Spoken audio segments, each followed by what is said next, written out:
Good evening, everyone. My name is Michael Ulrich, and I'm the director here at NYU Washington, D.C. I am happy to welcome you to the Abramson Family Auditorium at our newest global site on the important anniversary of the 50th Anniversary March on Washington. A special thank you to our Assistant Director, Tom McIntyre, and our Program Coordinator, Shruti Ramadugu, for organizing tonight's event. This is also our move-in day for students who are living and learning with us this fall, and we look forward to attending some of the events on the mall tomorrow. So thank you for your consideration in the lobby today. On February 10th, 1961, Dr. King delivered a speech on the campus of New York University. His speech, entitled "The Future of Integration," advocated for civil rights and social change through nonviolent protests. Here is a quote from that speech. "Integration will become a reality in America when enough people come to believe that it is morally right and are willing to work passionately and assiduously for its fulfillment." He noted that every step toward the goal of equality and justice would require sacrifice, suffering, and struggle. Just 2 years later, Dr. King led the March on Washington with approximately 200,000 other people in an event that would symbolize the struggle for equality. Today, 50 years later, we gather to reflect on Dr. King's dream, where we are now, and where we go next. I am happy to welcome Monroe France to facilitate tonight's discussion. He is the Assistant Vice President for Student Diversity, Director of the Center for Multicultural Education and Programs at New York University, and adjunct faculty member with our School of Social Work. Prior to this role, Monroe was the Director of New York University's LGBTQ Student Center. He is the co-founder of Envision, a social justice training and consulting agency, and has worked at the Lambda Legal, the Gay and Lesbian Straight Education Network, and continues to serve with the organization as a national senior training consultant. But that's not all. Other appointments and affiliations include with Barnard College, The Ohio State University, and Northern Arizona University, as well as Queers for Economic Justice, Al-Fatihah LGBT Muslim Foundation, the National Gay and Lesbian Task Force Creating Change Conference, and as a facilitator for the Anti-Defamation League's World of Difference Institute, and lots of other great stuff. Thank you, Monroe, for introducing our panelists and facilitating tonight's discussion.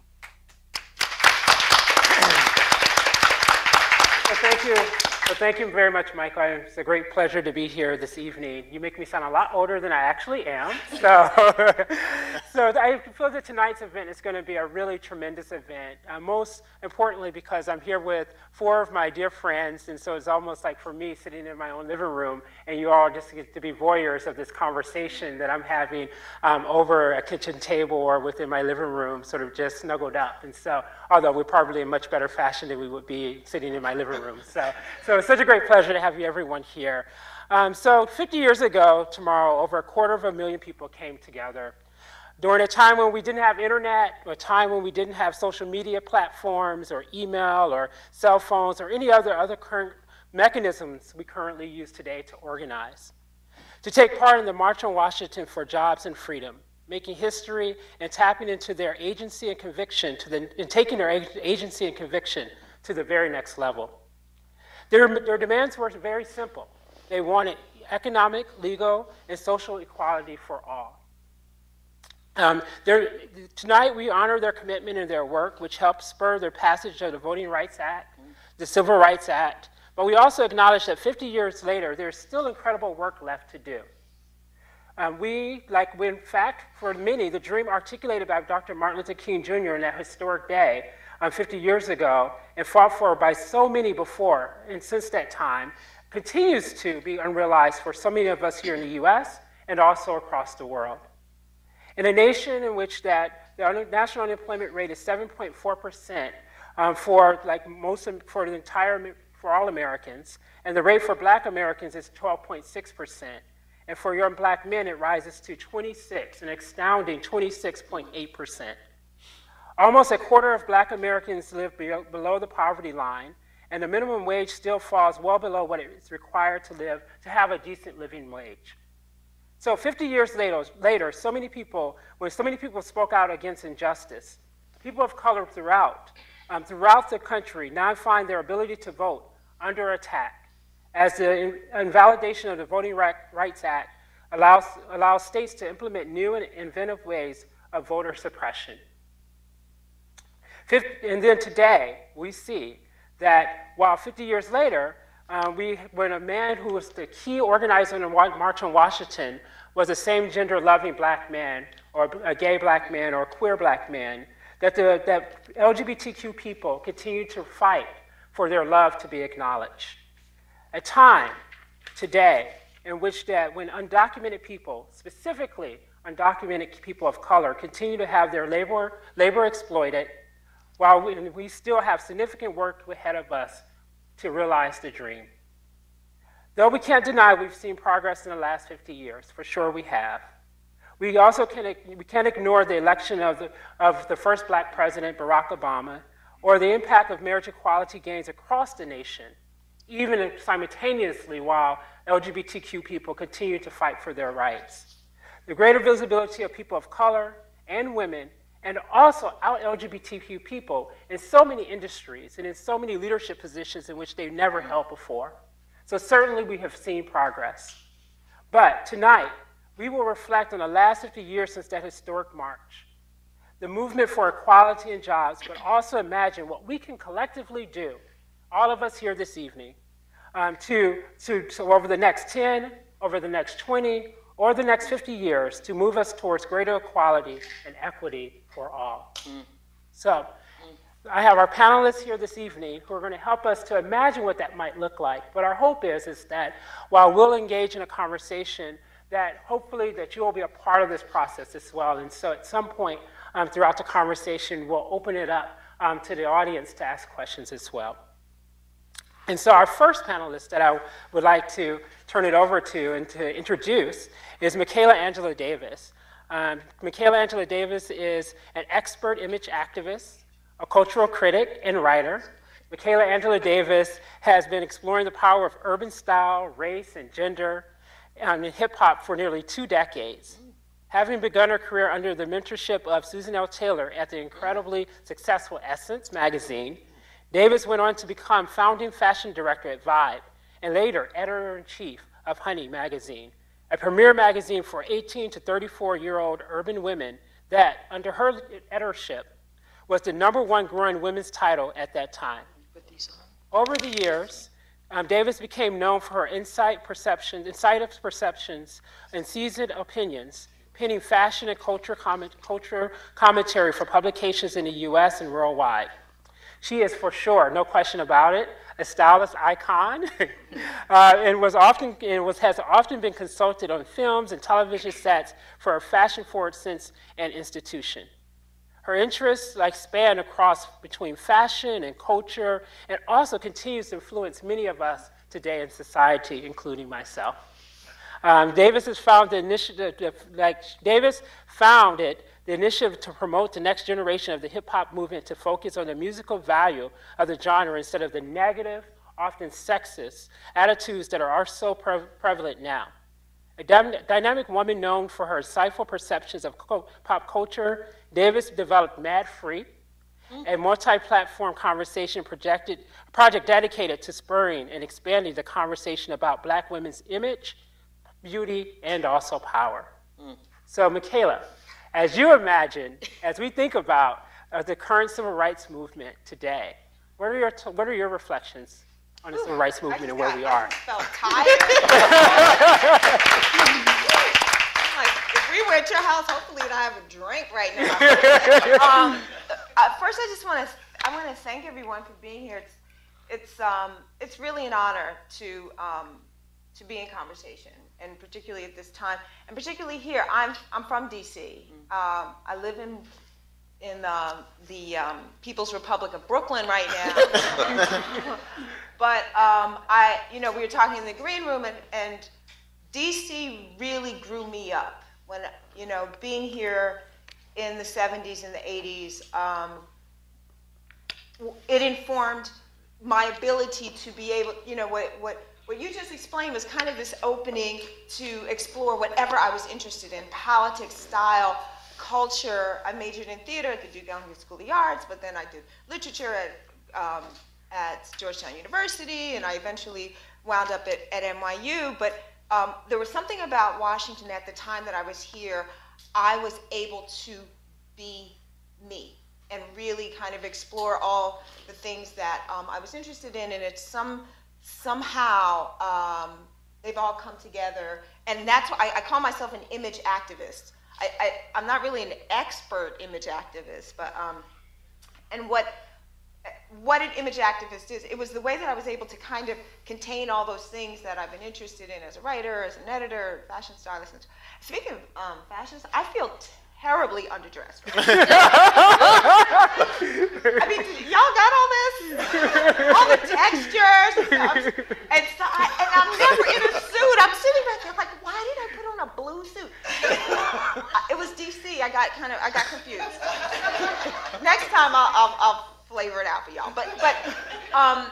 But image activist was the way that I was able to, I hope to explain what it is that I was trying to do, which was to expand the narrow narratives, particularly around women and women of color. And so I think that anyone whose work it is to celebrate, expand, create, and tell our story, because I believe we are our stories, right? And so I feel like, often, particularly people of color, and particularly women, that we've been fulfilling someone else's imagination, someone else has been telling our stories are very narrow, and that my work in all these different ways hopefully helps to kind of widen the path, right, for more stories. And I particularly, more than anything else, want to celebrate and elevate those who are already doing the work. So that was a quickie. And so your question, it was? So reflecting on the current civil rights movement and where we are today, what are your thoughts? Well, it's interesting. I was at the march on Saturday. Was anybody there on Saturday? Yeah.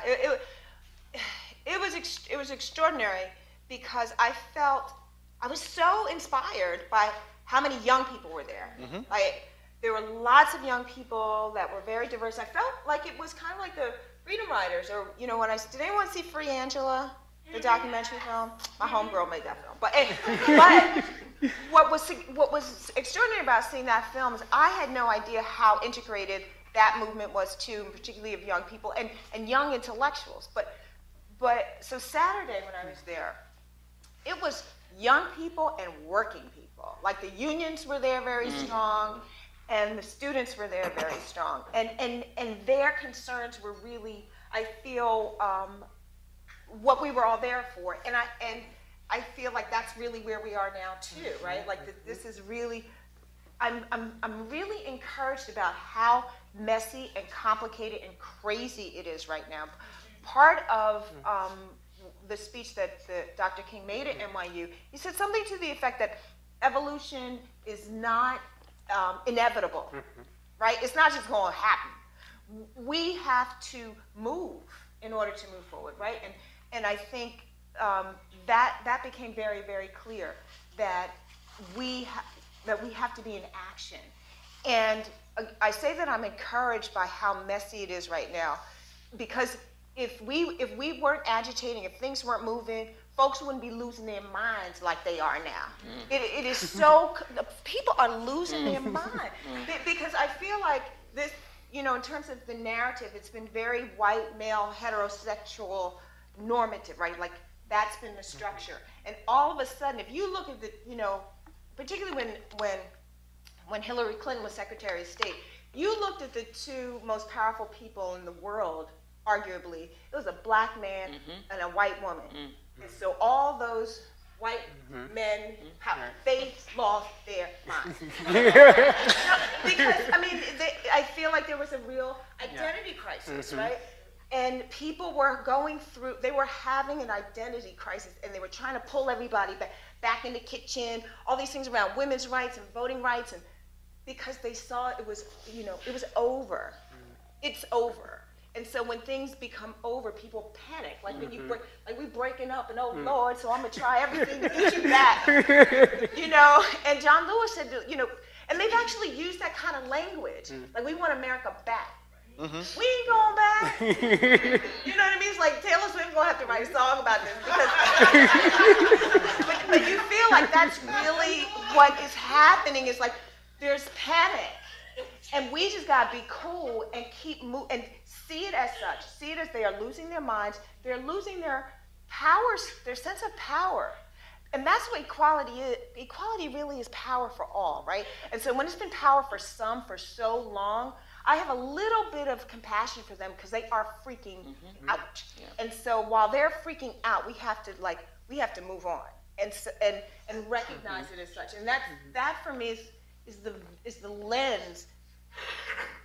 So I don't go crazy too. So I don't get mad. I don't want to be mad. I just want to be in service. Sure. Thank you.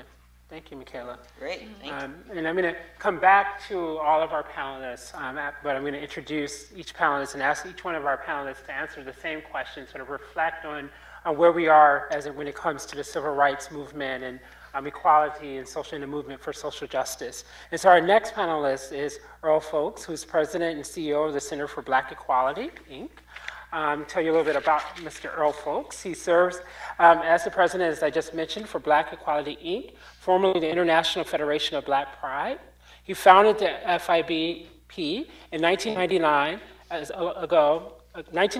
a coalition of Black Pride organizations in the United States, Canada, United Kingdom, South Africa, to promote a multinational network of LGBT pride and community-based organizations. Mr. Folks, Mr. Folks was pivotal to bringing together 30 Black Pride events and engaging over 450,000 attendees each year. The Center for Black Equality is the only Black LGBT international organization worldwide. Earl previously served 15 years as the executive director of the DC Comprehensive AIDS Resources and Education Consortium, also known as DC Care Consortium, and Damien Ministries, organizations that provide services to persons living with HIV and AIDS in Washington, D.C. He was licensed as a social worker in New Jersey and has worked in HIV and AIDS and LGBT issues for 25 years. Earl serves on 7 nonprofit boards of directors. I don't know where he finds the time.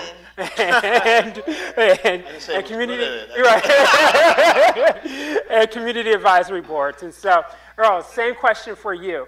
As you reflect, where are we since the last 50 years? And so what's your thoughts around where we are when it comes to social justice and equity and equality?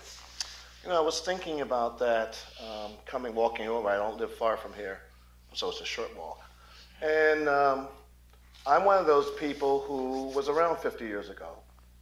And 63 was a very pivotal year for me as a person, as a young man, because my mother was a stay-at-home mother, which was what you did in those days. And she used to explain everything that came on the evening news. If I'm not mistaken, the evening news, the national news was only 15 minutes, and we always watched CBS. In 1963 was the year my little brother was born, but I also remember that James Meredith was assassinated. She explained everything to us. And the reason why I'm here doing the work I do is because of 1963 and how she explained everything. As a kid, you're scared because you hear about these things in the news, and she believed that if you dispelled the fear, then you were no longer afraid. So she explained about James Meredith in Mississippi. I lived in Philadelphia, Pennsylvania.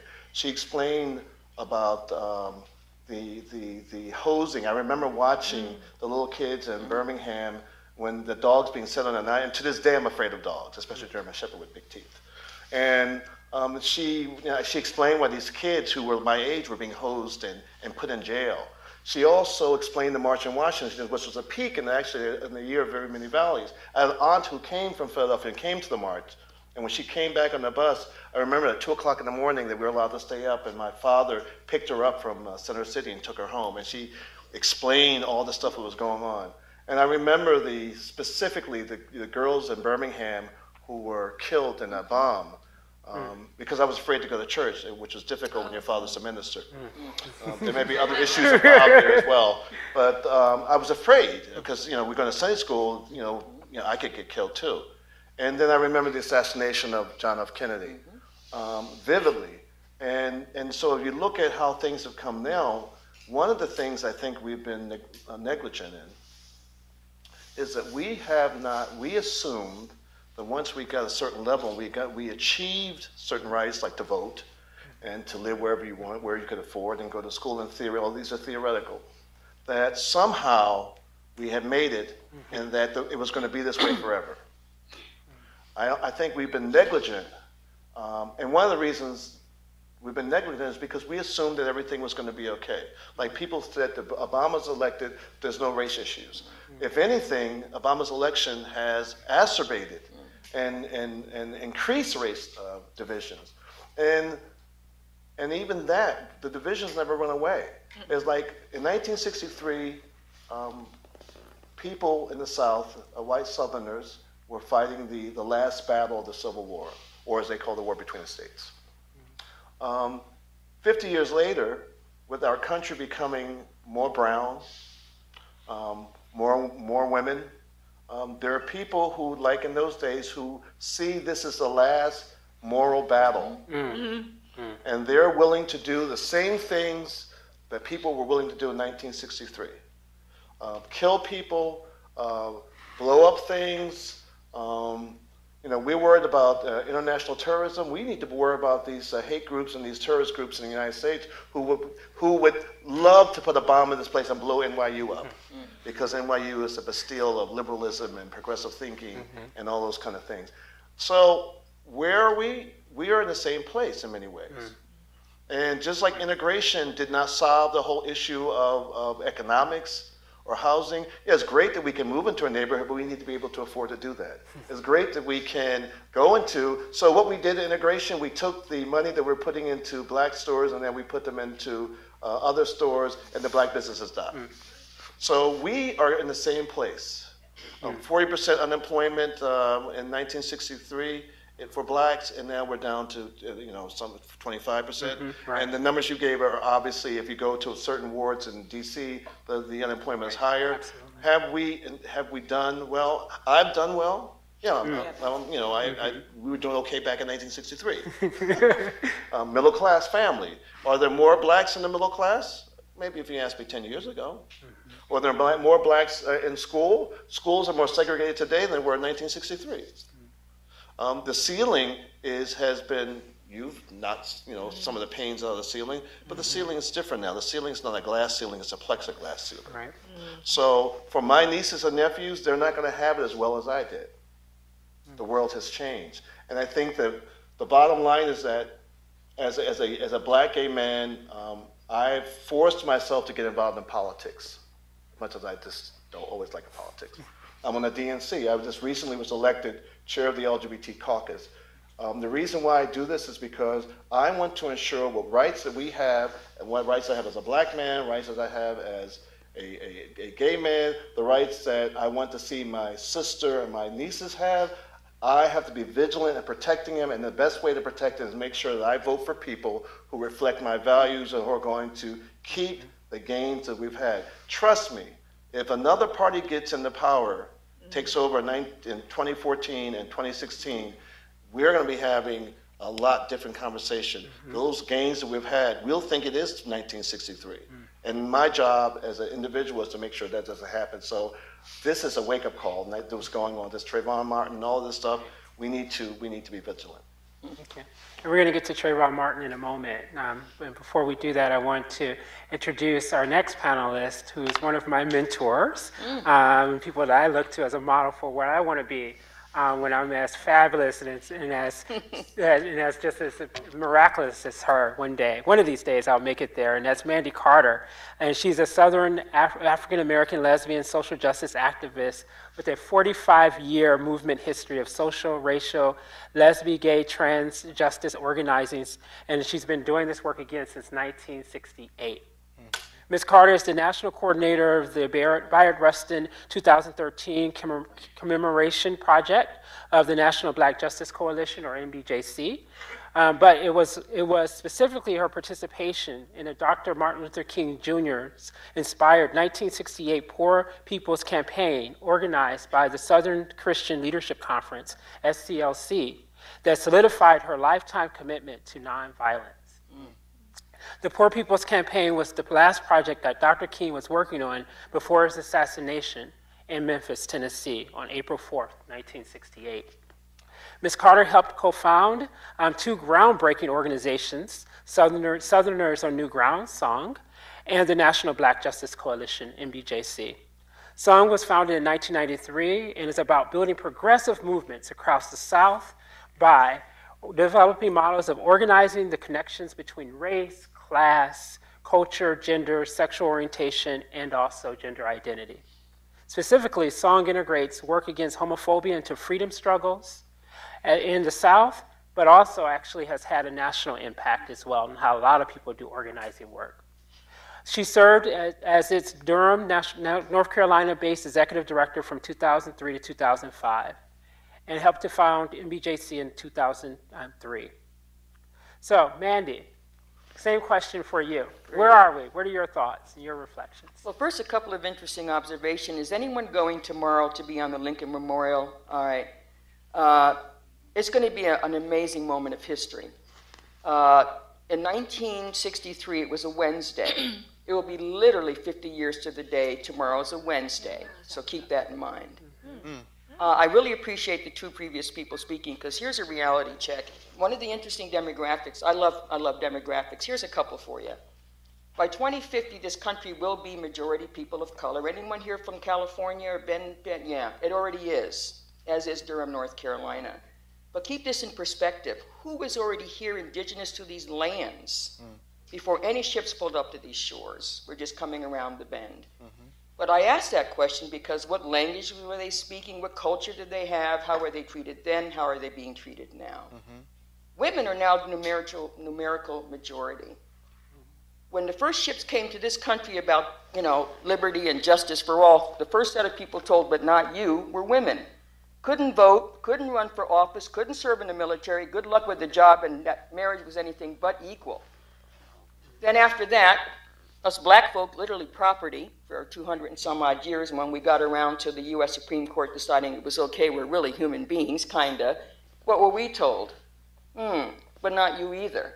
And in fact, if you had to run for public office as a white male, you had to have property, and part of that property was your slaves. So think about that. And then think about the journey that each set of those folks had to have. And this is not an old country at all by a long shot. To realizing what you just said, in 2008, to have a white woman named Hillary Rodham Clinton and an African-American man, son of an interracial marriage, but used to be against the law as well, and people get murdered for it, to have that option in 2008, it's extraordinary. And then here we are sitting in the year 2013. I was 15 years old. I had no March what? I was in Schenectady, New York. What did I know what the hell was going on? And I'm looking at this audience now. A lot of us who were just a little too young to be at that march in 1963. I'll be on that mall tomorrow. We were born between the years of 1946 and 1955. There's 79 million of us of that generation, post-World War II. And when King got assassinated in Memphis, the place that we had an opportunity to be involved with the Poor People's Campaign, and because of King's speech at the Riverside Church, that damn Vietnam War, with all due respect. Now, when you think about 2013, and you think of women had to make that battle and that struggle and create a movement in order to get those rights, and you think about African American people of color having to struggle through their own issues and get that right, then you get around to this issue of those of us who are lesbian, gay, bisexual, transgender, two-spirit, however you want to self-define. And you have to ask the question of that black gay man who was critical and architect of that march 50 years ago, who could not be out and as visible as he wanted to be, but yet got the work done.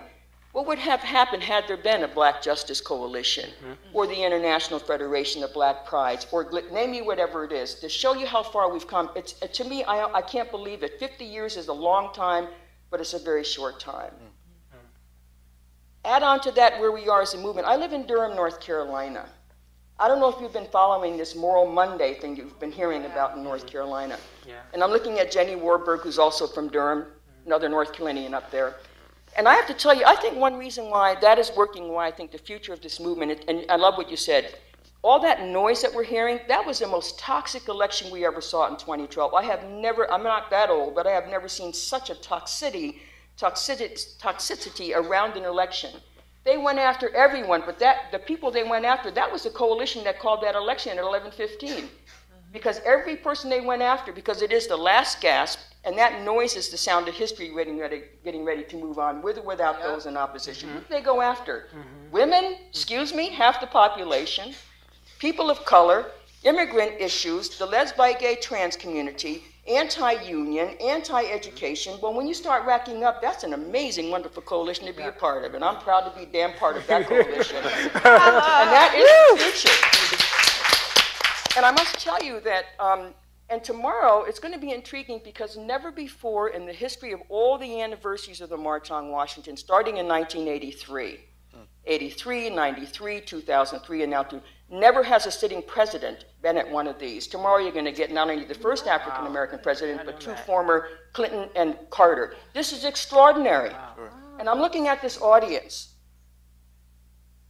79 million post-World War II baby boomers. How many people in this room are between the ages of 18 and 25? Please raise your hand. 80 million of you. Yay. So to be intentionally intersectional and to be intentionally intergenerational, if ever there was a moment, this be it, right now. And I'm trying to think, how do we have those conversations? How do we figure out how we move all of us forward in a common agenda of total justice and equality for all? I feel very hopeful. In fact, the more pushback we get, the more I realize we're on the right path. Yep. September 15th, coming up, 1963, Birmingham bombings down at the 16th Baptist Church. You don't think they wanted to push back? They were willing to murder people. And it was Governor George Wallace who made this quote: "The way we stop immigration in the state of Alabama, all we need is a few first-class funerals," and they believed it. And they got 4 on that day. And when I look at what we're trying to get done now in this country, and the worst we can get is we don't like you, and we're going to try to figure out how we're going to stop you, short of murder, until we got that Trayvon Martin decision. Until we had the Supreme Court be good on marriage equality, but then screw us in terms of how the Voting Rights Act and also affirmative action. So we're getting mixed messages, but I'm telling you right now, and I'll end this, if we do not figure out how we, collectively we, have a collective conversation about how we move all of us forward, intentionally intersectional, an amazing opportune moment, in my opinion, as we move all of us forward, I'm thinking, this is good. Yep. Little tight, little scary, but it's good. So I think we're doing fine. And 50 years from now, I'll be dead and gone, but we're going to talk about that later as well. That's Thank it. you, Randy. So now everyone knows why she's one of my role models and mentors. So next is one of my brothers who's here this evening, Darnell Moore, who is an educator, activist, and cultural critic. Darnell was a visiting fellow at Yale Divinity School between 2007 and 2008, and a visiting scholar at the Center for the Study of Gender and Sexuality at New York University in New York City between 2010 and 2011. That's actually when I had the opportunity to meet him. He has also served as a lecturer at Rutgers University in the City College of New York, or what is also known as CUNY. In January 2012, Moore visited Israel and the Palestinian territories as a member of the first U.S. LGBTQ delegation to Palestine, organized by scholar activist Sarah Schulman. And he is currently a visiting scholar at the Institute for Research on African American Studies at Columbia University. His scholarly articles, which investigates the intersections of race, sexuality, and black Christian thought, can be found in many journals. He has given talks on race, gender, and sexual politics at various universities. He is presently working on a book that examines contemporary racial and sexual politics and jointly operates a social entrepreneurial company named You Belong with former NFL player Wade Davis II, focused on creating proactive and progressive solutions to the problem of social injustice. So, Brother Darnell, what are your thoughts about where we are now? Over the last 50 years. First, I want to just thank you, Monroe, for the invitation, and I'm just so grateful to be on a panel with all of you, people who I look up to. And I also wanted to, I promised myself to start off by naming the name of a young trans woman who's being memorialized in Harlem today. Her name is Isla Nettles. She was in her 20s, a black trans woman who was killed just this past 2 weeks. And I begin there, not because I think it's important to be reminded of sort of the somber moments of our time, but to also, in a moment where we might be captured in a fantastical dream, to also remember the realities that some of us go through who aren't situated on panels like this and looking as sharp as most of us. And I mean that. that we do have to remember when we're responding to this question that we're all responding out of our own context, and often context can determine how we're going to respond to the question of progress. Progress for whom? And at what, and what, sort of what type of privileges do we maintain in our lives that will have us respond to a question about progress in a way that might be wholly different than somebody else. In 1963, one of the words that King uttered when he was at the dais giving his talk was the notion of the need to respond to this urgency of now. Well, what were the things that were preempting such an urgency? But things like economic injustice, racial disparity, and also economic injustice that will look different depending on one's gender, one's sexual identity, right? So poverty is going to look very different. And I kept thinking today, well, how much of that urgency, which was then, still things that are urgent now? In 1963, by that time, the poverty rate had not exceeded 10%. It is now 2013, and it is at 15.1%. Sounds to me like economic injustice is still an urgent issue that we ought to respond to. We are living in a moment where 46.2% of Americans are poor. And about half of that number are living in what they have now come to define as deep poverty. And 13.1% of the American population happen to be black folk, but it's double. 27.1% of black folk tend to be, are in that number of poor Americans. So I guess the question that I've been haunted by is those words that he uttered, that we ought to be responding to these issues because they are urgent now. We ought to respond to this urgency of now. When I see that we still have sort of reiteration of Jim Crow policies ending up in things like stop and frisk policies in police states, in cities where I live, like New York City, where people are absolutely stopped and profiled based on the color of their skin, based on their gender, where black men and boys and girls, LGBTQ young people even, are being stopped by police, when I know we're living in a country where 40% of the number of homeless youth are estimated to be LGBTQ, when the numbers of young black women are increasing in our prison industrial complex. Like, there are regions to be urgent. Now, what's interesting about what I've come to reflect on is what you've mentioned in terms of, well, how does one respond to the urgency of now, whether it was our urgency of now in our yesteryears or the urgency of now that's present. What was really hopeful to me is that you had young folk who were at the march. And not only young folk who were, we had freedom walkers. And I kept thinking, what does urgent moments need except for folk who would be willing to walk from Mississippi to DC to stand up for injustice? I don't know how many people would walk 5 blocks for a protest today. So while we have the new face of similar injustices, I'm more interested in not sort of what progress looks like, but what would it take for us to get up out of our seats of comfort, to do the work that it would require for there to be change. Self-determination beyond our state intervention is going to be what will cause the type of transformation that we need. And self-determination is actually what galvanized folk to be in Washington in 1963, isn't it? So what are those things? I guess I'm pivoting, I'm shifting the question a bit to ask, if the sort of issues that we're facing may have a different face, what is it going to take for us to change the ways in which we respond to those differently looking issues? Yeah, good.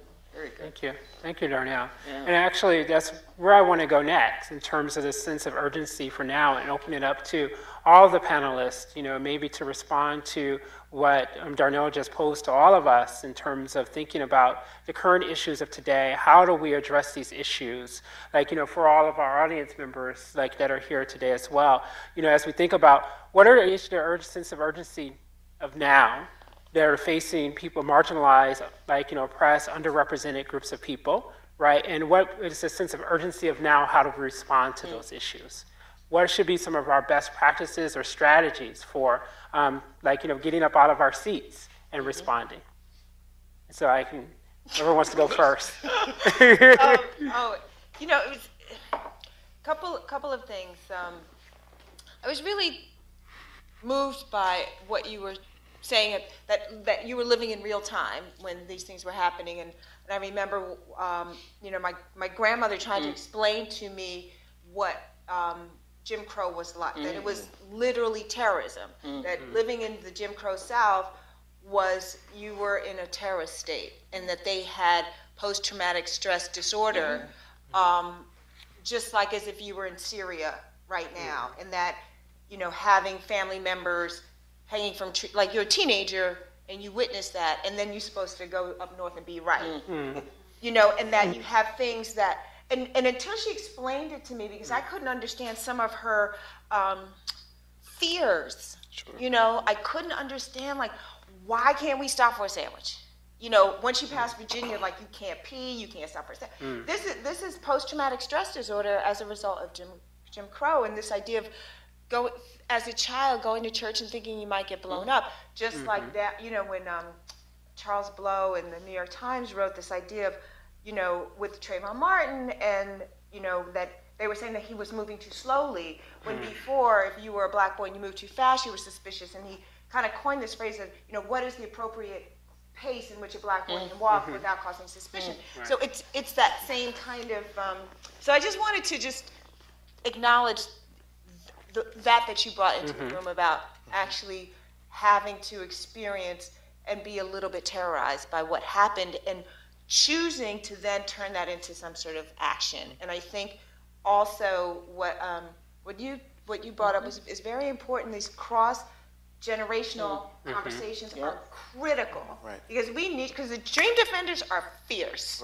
Those kids are everything, but they also need our arms. We need to hear people like you. Like, this needs to happen more often, because I think then we get to be able to have these really kind of dynamic solutions, because what you brought up is very important, that context is everything. And I think that some of us are really comfortable, you know, working out of privilege, and some of us are so depressed.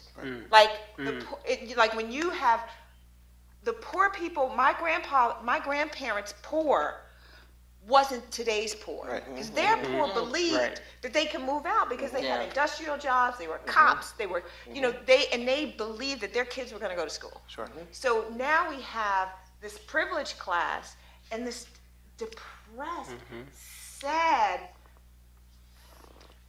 unhealthy in every way. So there's these very odd dynamics, and those of us, you know, we thought it was going to be okay, you know, and we watched our families. I watched my family go from, you know, working to middle class to like elite. We didn't go back. You know what I mean? There's a lot of us that I did not go back. I mean, I'm trying to be in service now, but I think there's a lot of us, you know, you wanted to get out the hood, but you had no idea that the hood was going to be on fire. And I think now we're just like, oh my God, the hood is on fire. And a lot of, you know, why I love hip hop, and I talk about it, and I critique it, and I defend it like it's family member, because those kids told us, yo, the hood is on fire. We can't read. We make songs, A, bay, bay, because we can't read. Your schools failed us, so we're going to make songs about strip clubs over and over and over again until y'all pay attention to, we're not Nas. We can't read. We're poor. You know what I mean? So I feel like there's this idea of, you know, because I was looking at the march on Saturday, and you made this idea, like, people walk from Mississippi to New York in shoes like yours. We got Nikes now. And I saw people came, they were heavy, literally and figuratively, but they came. But I saw, you know, there's this space in between us being comfortable and privileged and being beat down. And how do we negotiate that and help each other, help the privileged people wake up, and help the beat down people stand up. And I think having these kind of conversations in the institutions and in the, like, we got to, you know, not just be in academia, because we all can get all stuck here and talk to each other intersectionality and, no, for real. It's true. But go back, like get your education, pay all this money, because I know it was a lot of money, because it was a lot of money then when I went here, but go back, you know what I mean? And have these kind of conversations can happen in the neighborhood. We can't be afraid of each other. Can't be afraid of poor folks. We can't be afraid of people that rap about strip clubs. Why? Thank you. It's good. Wow. You talk about the hood being on fire. Actually, the hood is disappearing. That's real. The hood is not the hood anymore. It's and what I'm about to say, I'm almost shocked I'm about to say it, because in theory, I am a moderate, sometimes conservative person. I have come to realize since 2008, when I saw so many of my educated professional friends lose their homes. I saw so many people I knew who were on the cusp of getting out of middle class, going back to poor. I think that fundamentally there's something wrong with the capitalist system. The capitalist system that we live in, and I'm a product of the capitalist system, does not work. And as long as we keep the system that we have now, we will be reaching back into the Bible where it says the poor will always be with us. Our system doesn't work. We have more poor people now than when I was a kid. We have a lot of rich people. And we have people who, my generation was taught, you're going to do better than we did. And there was some truth to that. My nieces and nephews who are all educated, who all have degrees, are living in levels of educated poverty that I was thought that were impossible. I mean, you have a master's, you shouldn't be working at, but it's just the jobs aren't there. And the system is not creating jobs. I feel like we live in South Africa. You have all these educated women and educated black kids, and there are no jobs for them. So they're doing, and I run a nonprofit, and I know that I can get a social worker for 20 cents on the dollar. Wow. Right. Because there's in DC where we have 8 schools of social work, I hope you're not a social worker. I'll give you my card because I know when you graduate I'll be able to get you for nothing. But that means the system is broke. And so we have a broken economic system that is not going to be repaired because we keep putting a Band-Aid on it. Wall Street is still Wall Street, and we're going to have another meltdown at some point. It's be it tomorrow or next week or next month. So how do we move on? I think we need to go back to it's about the voting rights. That's why I'm so upset about the voting rights. It's really about voting. One of the things that Obama, like him or not, what he did was he created a whole new paradigm around social media and social action. And he got people who were young, interested in politics for the first time in generations. That's true. For generations. Weren't there many? This is the first time since 1972, since the war in Vietnam, the young people actually rose up and decided to take political action. And he still continued to do that. And in 2012, the same thing happened. So I think it's time to unleash the power of the 80 million. Just let it go. It's huge. Let it go to wherever it's going to go. I may not be happy sometimes, but I'm going to have to ride the wave because all of it, obviously, the 79 million, we've tried.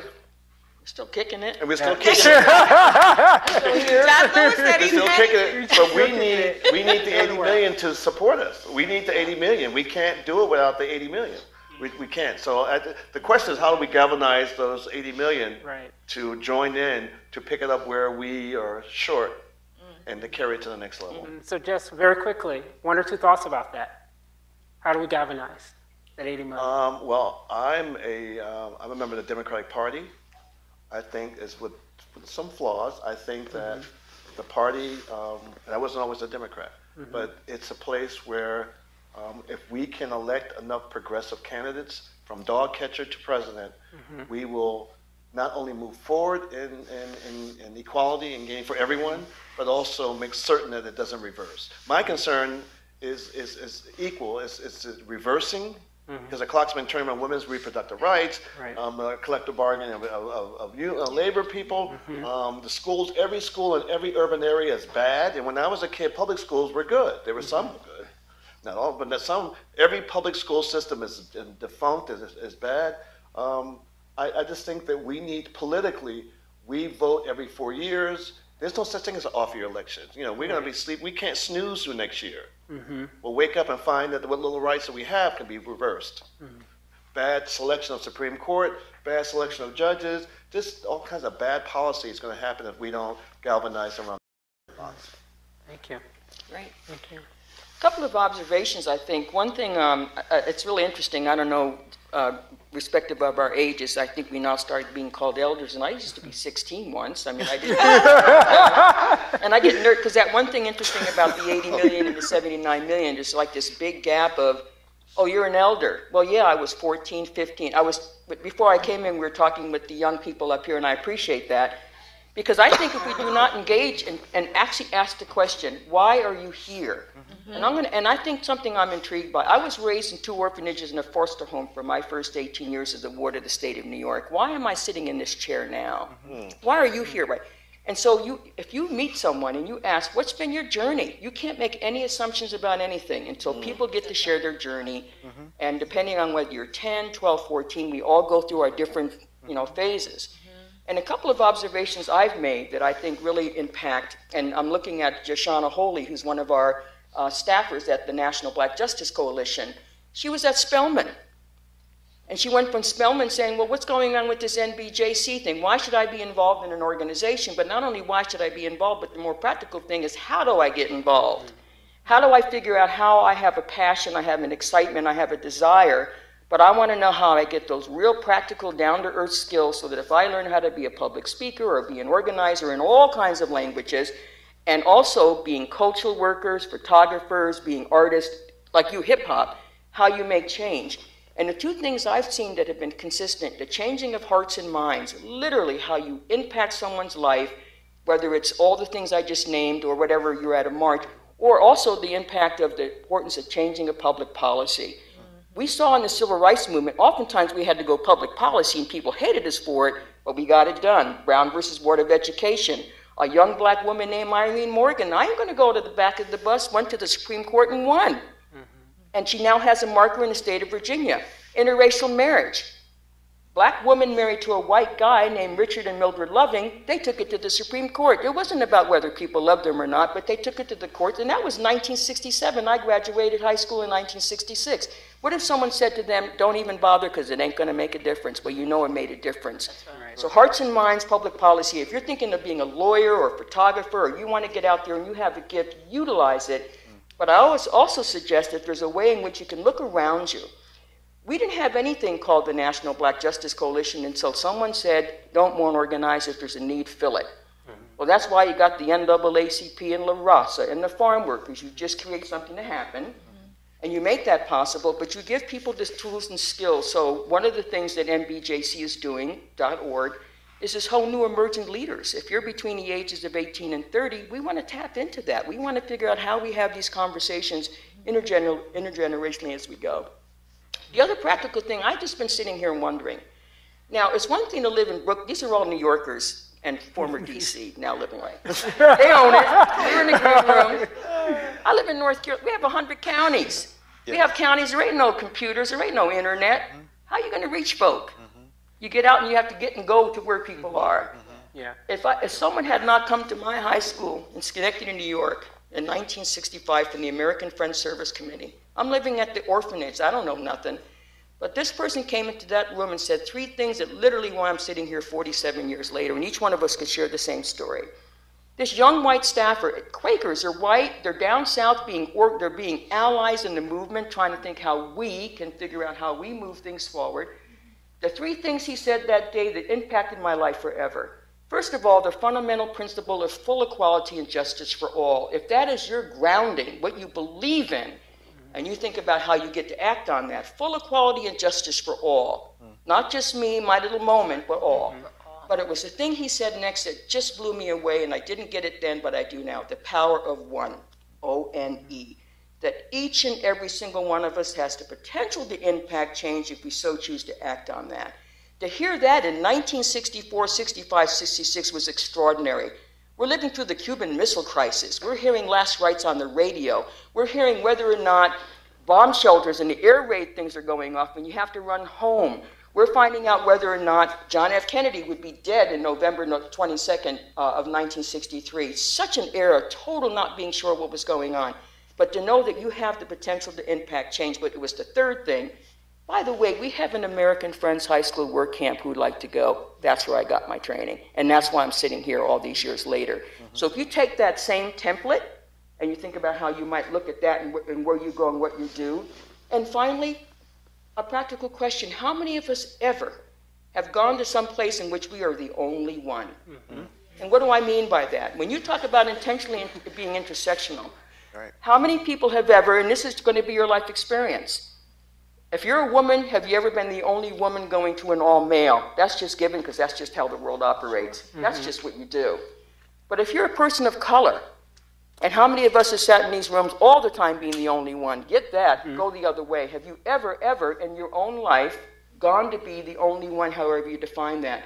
Because in order to walk in that, to feel that, to smell what that feels like, if you don't proactively make that happen, my fear is we just know who's in our own little Rolodex. That's all we know, and we keep on making that cycle happen. Another opportunity.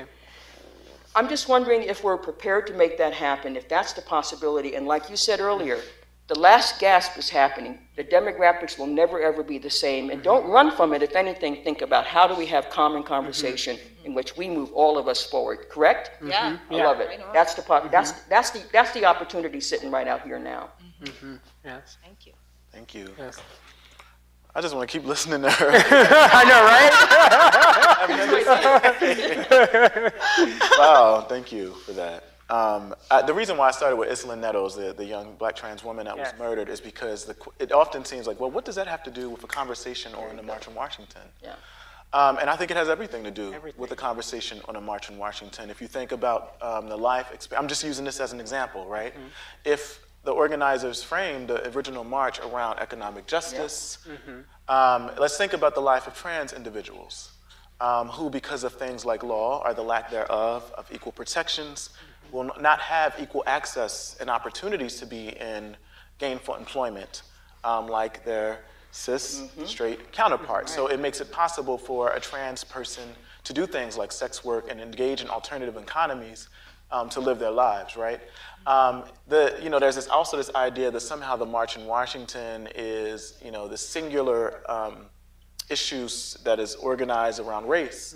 And what I think part of the problem is that is also our opportunity is that we cannot be beholden to single variable politics. The moment that we don't take on the issue of others because it somehow doesn't touch home.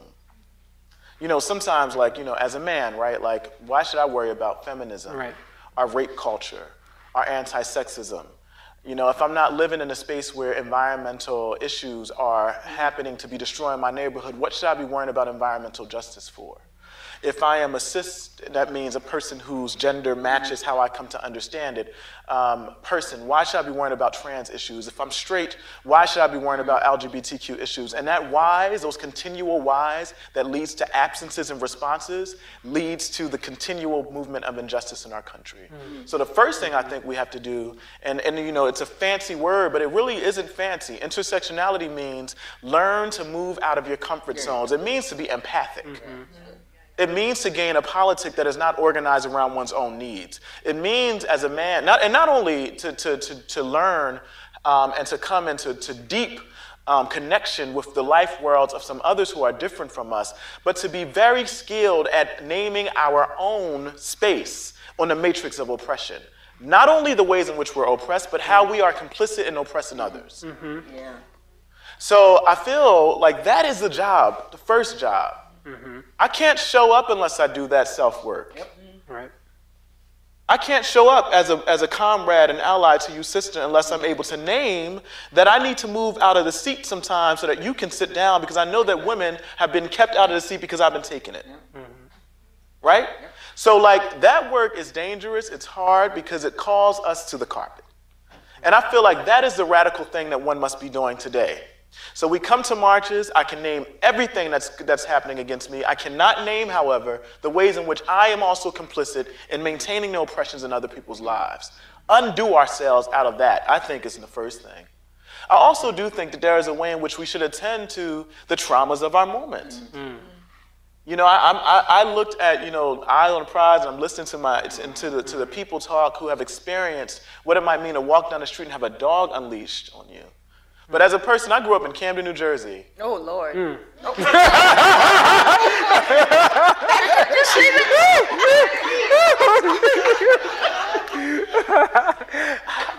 I use that.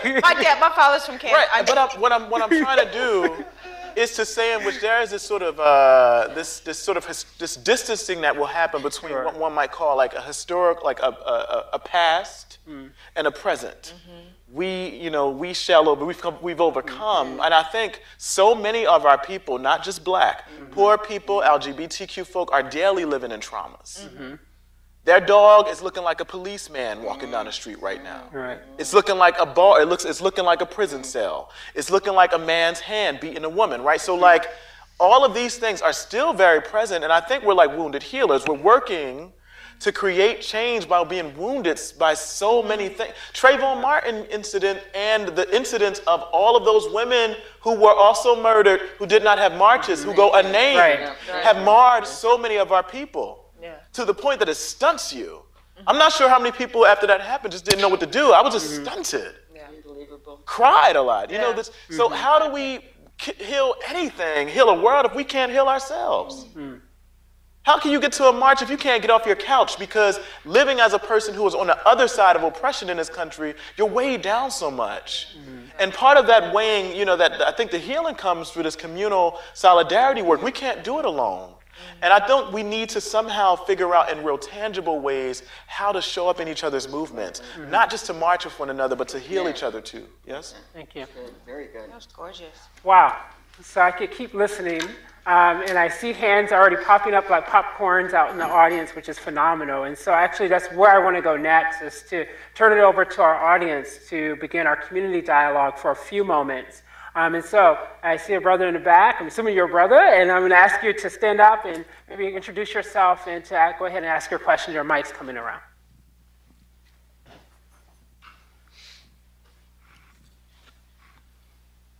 My name is Greg, and I'm from New York on Long Island. One of the lessons I've learned is that there is definitely power in victimhood, but that power has some ugly strings attached to it. I bring that up because there's a book called Who Moved My Cheese? Yeah. And one of the challenges that the book suggests is that all those jobs for high school graduates in manufacturing firms are now in China.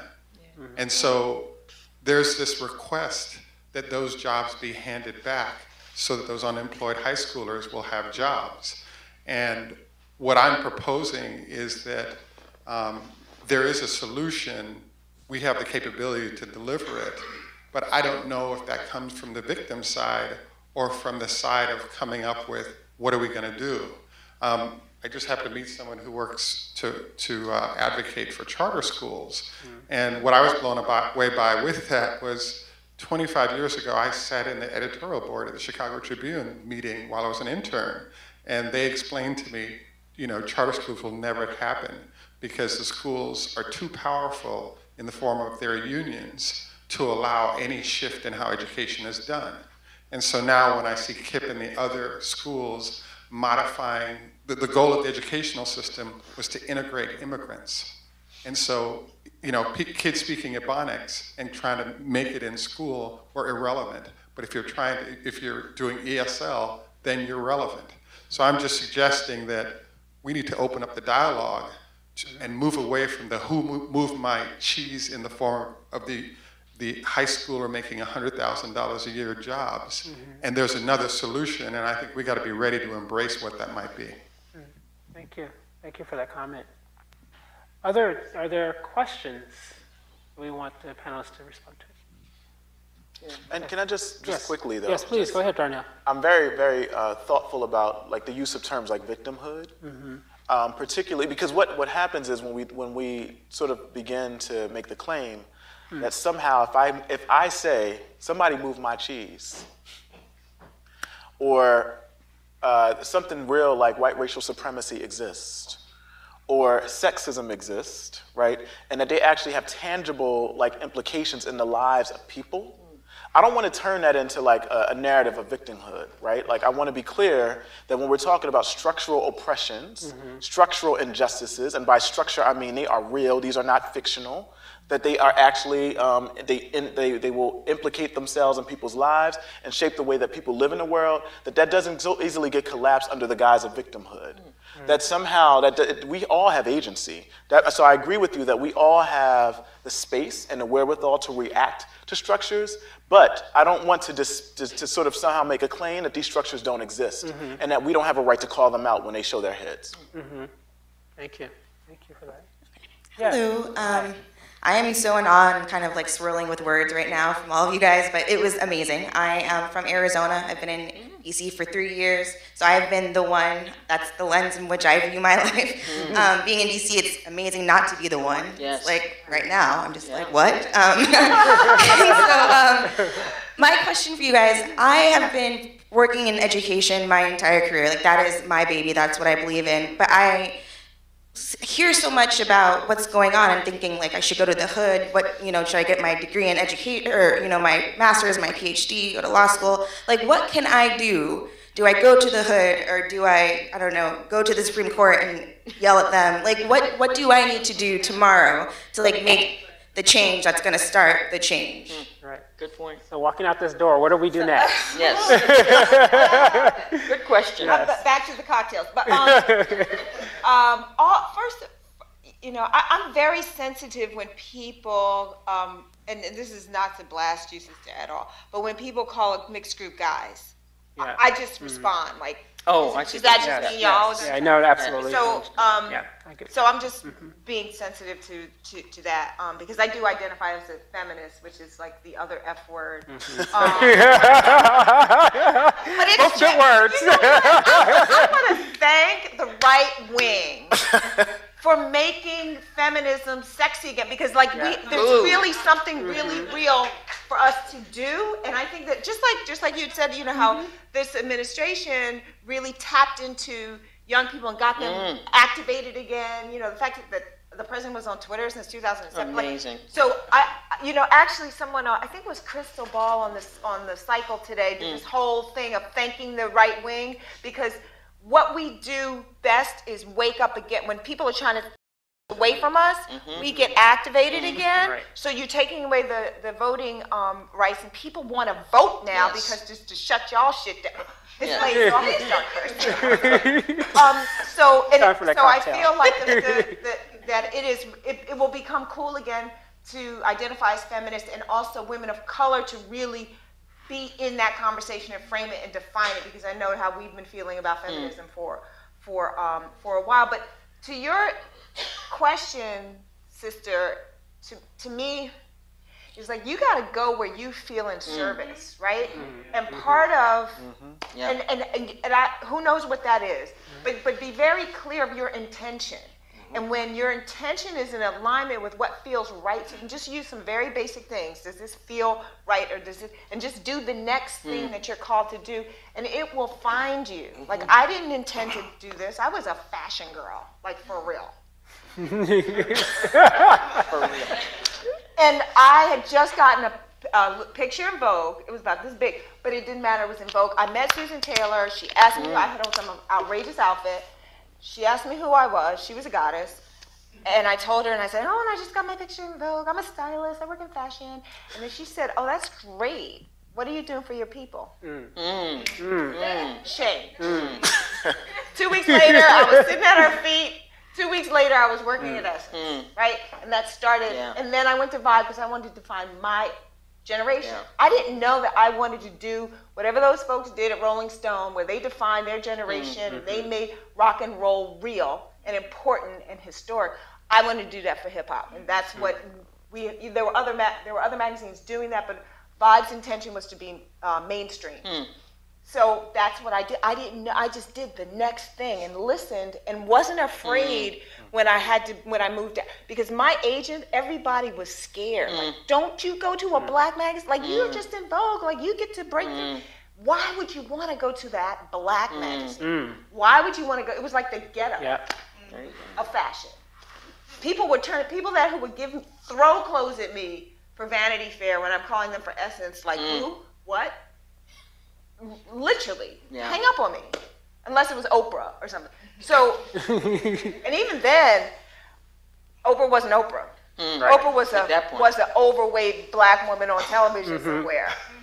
Who knew? Who knew? Right. But because Susan was there, she put her on the cover of the magazine when nobody else would. So anyway, so listen to that's my advice. Like, listen and then show up, because if it's your work, you'll do it no matter what. Like that. I think it's a continuum.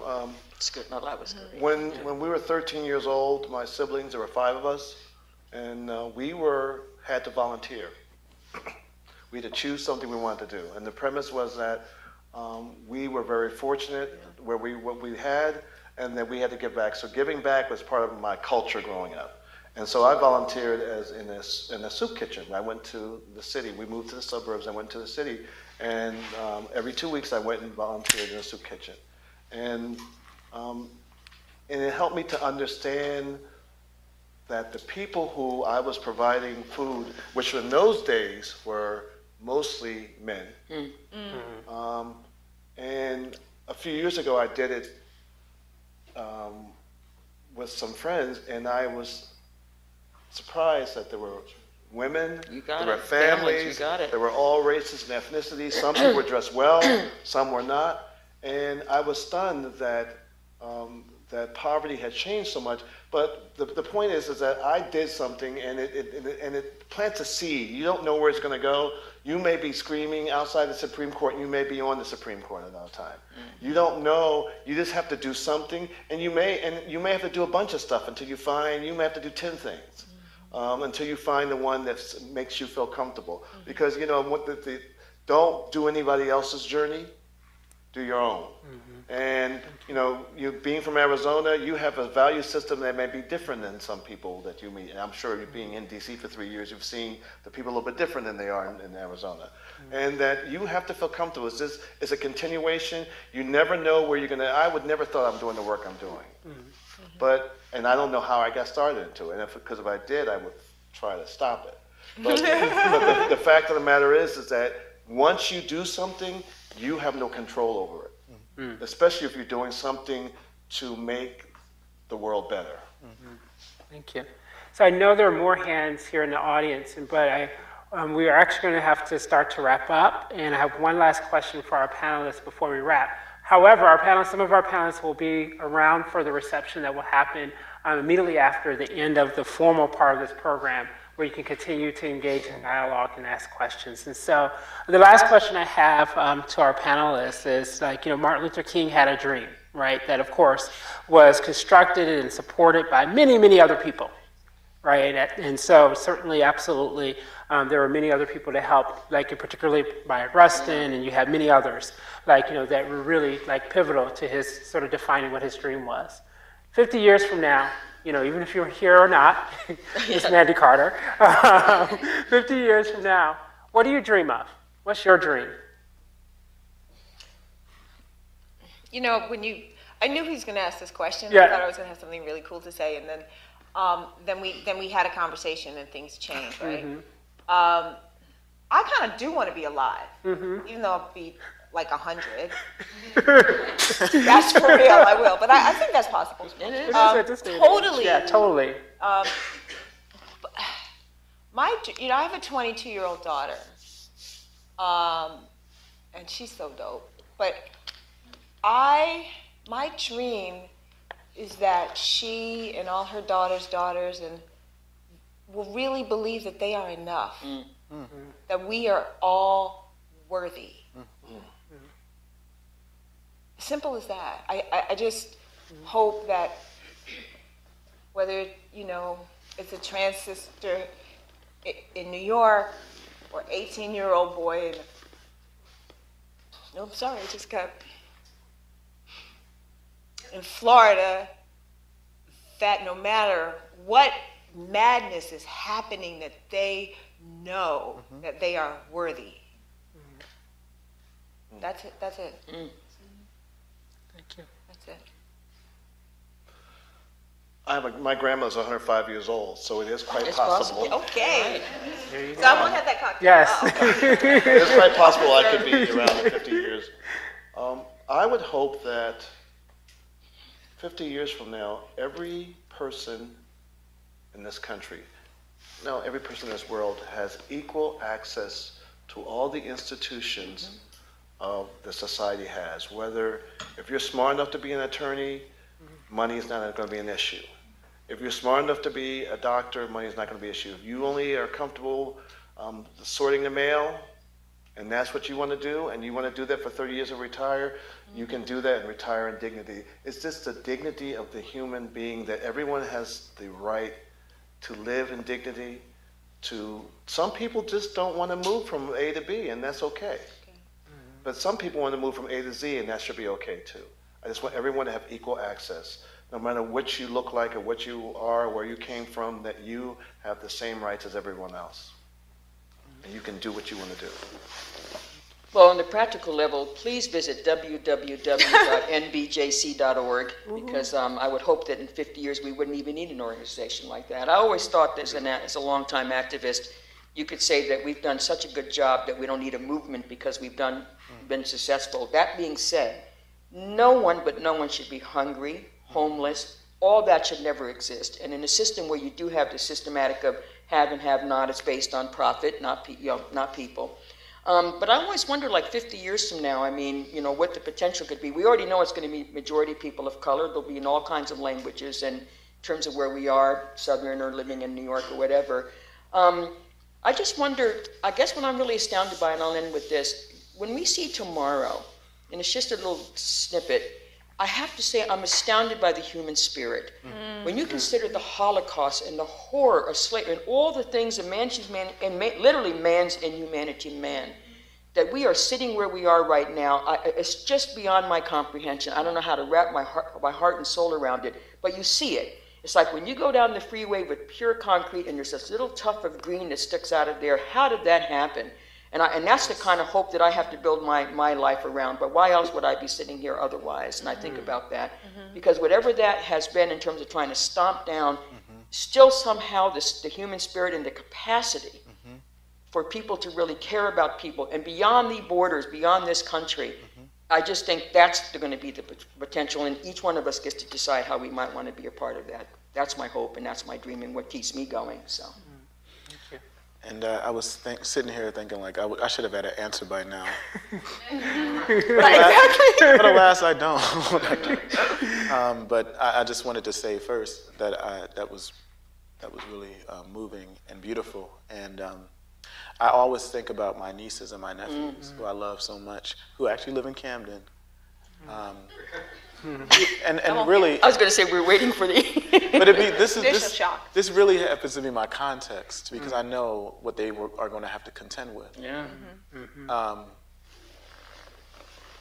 And my dream, which is a dream for all of our children and for everyone that's going to be here in 50 years, is that all of those structures that make it impossible for folk to live lives that are worthy of being lived can be raised. Yeah. And for some, that's going to be a nightmare. Yeah. But for many of us, that will be a dream. And I also hope that we can be unsettled enough that our consciousness can be raised. Like because comfort is going to keep us comfortable. And it's going to continue to disallow us from learning about other people's needs. Remembering that the world is much bigger than our own zip codes and America. But the more, and probably sounds a little awkward and harsh, but I do think that some of these discomforts are waking us up. Yeah. And my dream is that we wake up. Thank you. So I'm going to also invite all of us to think about 50 years from now. What do you dream of? And for all of us to begin to do that work, when we get up out of these seats, to do that work to begin to realize that dream. Because it won't happen unless we actually take a sense of self-agency and we become a part of making it happen. And there are many times we'll need people that we need to lean on. There are people that have to pick us up when we're feeling down. And there are also people who have to call your ass out and say, you need to get on it. And you need to have all those people in your life, right, that are going to help you to realize that dream. And so I'm going to invite all of us to do that, because I think that's a big part of creating a movement and for us moving forward. I want to thank our phenomenal and fierce panelists.